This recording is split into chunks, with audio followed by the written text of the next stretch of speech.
Ladies and gentlemen, Behind the Line proudly presents to you another exciting edition of The Woke, turning on the woke. This episode is brought to you by Club Shay Shay. Are you looking for the perfect location for a bachelor party? Have you dreamed of a gentleman's club where ladies are not allowed?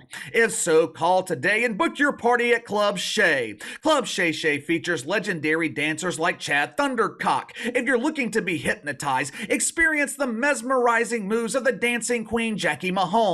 Here at Club Shay Shay, we live by our motto: let's get loose and bruise that caboose. Book your party today by calling 800-BIG-DONG.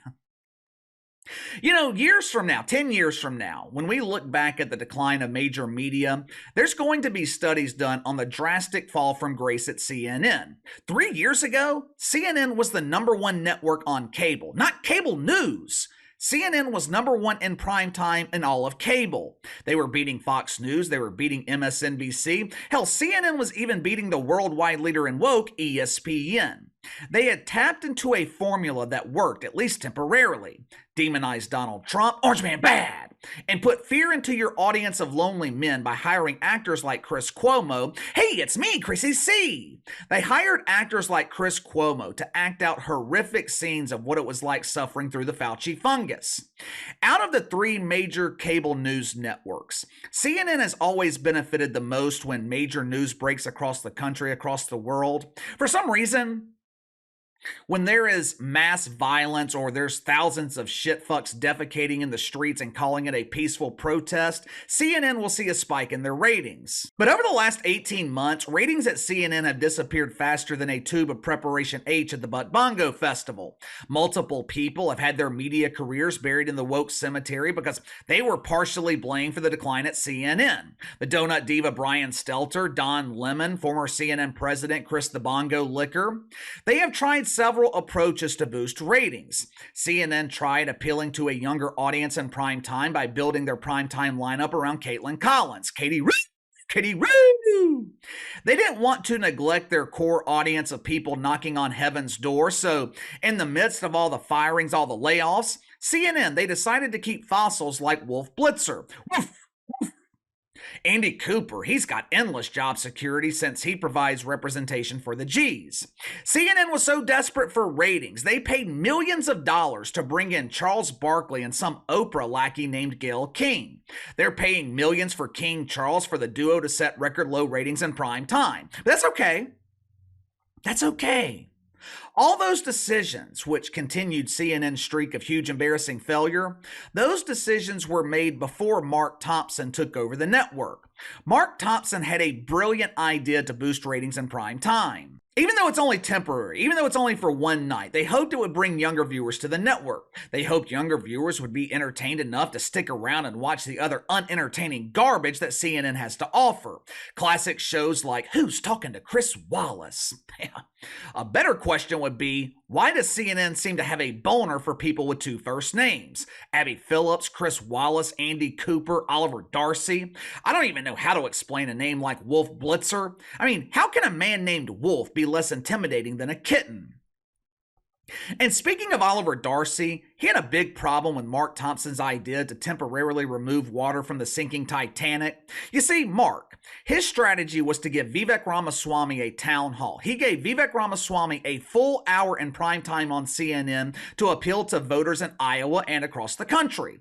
Oliver Darcy, better known to his friends as the super nerd, he just couldn't understand it. This is outrageous! This man is dangerous! He is poisoning the minds of America's youth! He's spreading lies and propaganda. I will not stand for it.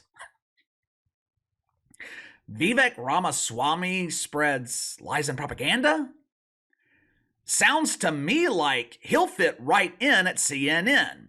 According to his bio, Oliver Darcy is the senior media reporter at CNN. Now, I know the title sounds important, but this job is meaningless. Oliver Darcy, he just writes articles that no one reads. However, he did happen to capture my attention with his latest article because he was criticizing his own network, his own employer. Oliver Darcy was passionately biting the hand that gives him woke welfare. Ollie D writes a newsletter for CNN called Reliable Sources. I thought Brian Stelter was responsible for Reliable Sources. I mean, that bald fuck is more accurate than Google when it comes to locating the bakery. But in his latest newsletter, Oliver Darcy, he blasted his employer for having the audacity to host a town hall with Vivek Ramaswamy. He accused CNN of exposing viewers to poison. Poison? The only poison I see is the truth.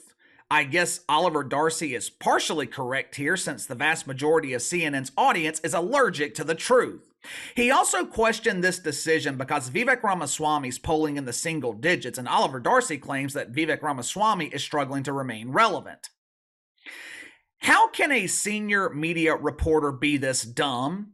I've never worked in the mainstream media. The only time I have been on a television set was when I was vacationing in Los Angeles and I was there as a tourist.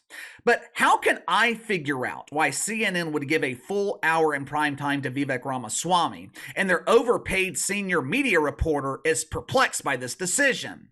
Oliver Darcy is complaining because CNN gave an hour to Vivek Ramaswamy instead of giving that hour to what he considers to be more relevant presidential candidates.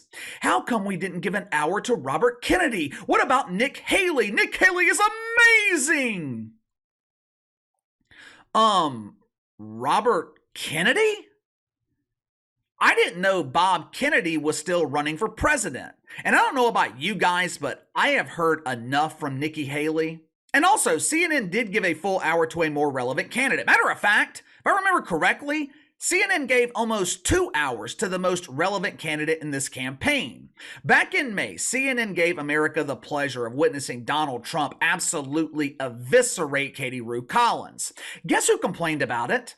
Guess who complained about CNN giving Donald Trump a platform?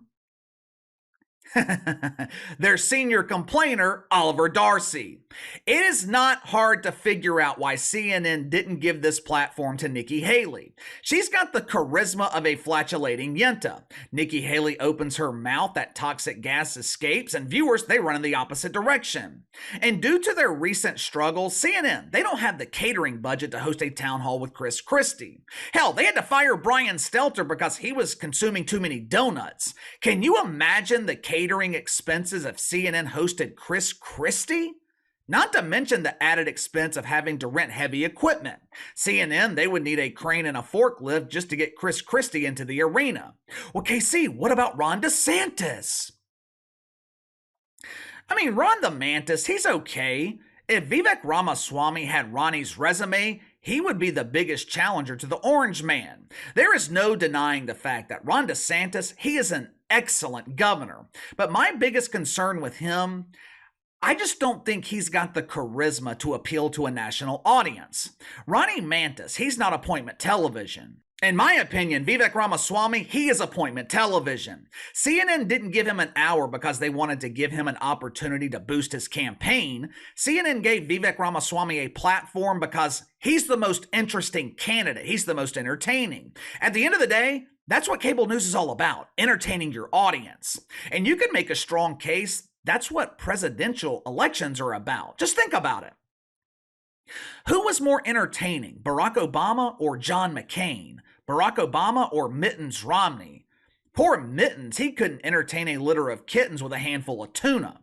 Who was more entertaining, Donald Trump or Hillary Clinton? George Bush or Al Gore? Al Gore, he used to put people to sleep. All he wanted to talk about was that fucking lockbox. Guess what Vivek Ramaswamy did for CNN? I check ratings multiple times every week. Every time I check television ratings, CNN, they always rank outside the top 50. This town hall with Vivek Ramaswamy, it only drew 591,000 viewers, but because Vivek Ramaswamy appeals to a younger demographic, he had CNN ranked inside the top 35 on Wednesday night for the first time in I know months, maybe even a year. He had 2 programs at CNN ranked inside the top 50 because the post-town hall coverage drew 554,000 viewers. Now, obviously, these aren't even close to Donald Trump numbers. The Trumper, I think he drew over 3 million on CNN back in May, but no one is a bigger television draw than Donald Trump. According to Oliver Darcy, CNN giving Vivek Ramaswamy a platform provides oxygen to his menacing wildfire of delusions, and he was allowed to do this using CNN's iconic branding. Excuse me? Come again? Iconic branding? Did you just say that CNN has iconic branding? What is so iconic about this dump? There's only one iconic dump in America. That's the WNBA. There is nothing iconic about CNN. To be honest with you, I don't know why Vivek Ramaswamy would waste his time and risk his life appearing on this sinking Titanic. Let me show you a clip of this town hall the other night. Instead of allowing Katie Rue Collins to be embarrassed by another presidential candidate, CNN gave this job to Abby Phillips. Well, Casey, who in the hell is Abby Phillips? Hell if I know. The only thing I know about Abby Phillips, she's another CNN employee with two first names. But she was given the responsibility to come up with questions for this town hall. Now, there are all kinds of important questions that you could ask Vivek Ramaswamy. What was one of the primary focuses of Abby Phillips and CNN? Watch for yourself. Same thing with the Capitol Police. People letting them in freely. Many of those people then being charged. Look, the government cannot put you up to do something and then charge you for it. That's wrong. I don't want to have to. Wrong to the left or the right. I don't want to have to interrupt you. I really don't. But I don't want you to mislead the audience here or at home. I think they've been misled by the mainstream media. 14 people. The mainstream media has misled them. 14 people were charged in that plot. A majority of them were convicted. I said 3 of them were acquitted on grounds of entrapment. That's a fact. Dispute me. Was I wrong about that? What folks need to understand. Was I wrong about what I said? What I was folks not. need to understand 3 people were acquitted on grounds of entrapment. 9 were convicted. A juror apologized. 9 were convicted. Yeah, but the 3 who were put up should have never got to that stage of a trial. The January 6th That's unacceptable in the United States. Here we go again with January 6th, and once again, the CNN audience gets exposed to the truth, and the moderator has to constantly interrupt Vivek Ramaswamy to prevent the audience from hearing it. There is absolutely no sense wasting your time appearing on CNN. Like I told you guys before, I think Vivek Ramaswamy is running for vice president. Trump's leading by 40 points. He's not going to be the nominee. I think Trump's going to select him as vice president, but if he doesn't, Vivek Ramaswamy's already accomplished something far more important during his campaign. He exposed Nikki Haley. She didn't have a chance to begin with, but Vivek Ramaswamy, he has absolutely destroyed her campaign. He's exposed her to the point where I don't think she'll even be considered for a cabinet position in the White House if Trump were to win.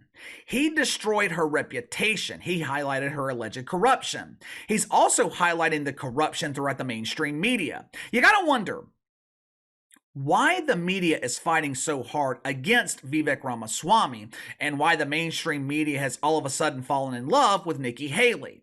Nikki Haley is the preferred candidate of the mainstream media. They either want her to win or John Biden. If those are the choices, doesn't matter to the media, they're basically the same candidate. Makes you wonder why that's the case. The mainstream media, they never befriend Republicans, but they're suddenly in love with Nikki Haley? Why? You tell me. Also, give me your thoughts on Oliver Darcy criticizing his own employer on their platform. Oliver Darcy blasts CNN for giving Vivek Ramaswamy a full hour on their network. Why is the mainstream media against Vivek Ramaswamy? Are they afraid of him? You let me know. Sound off in the comments below. Like, subscribe, share the video. I appreciate your support. Best way to contact me is by email at btlkc84@gmail.com, KC_BTL84 on Twitter. I'll see you guys tomorrow.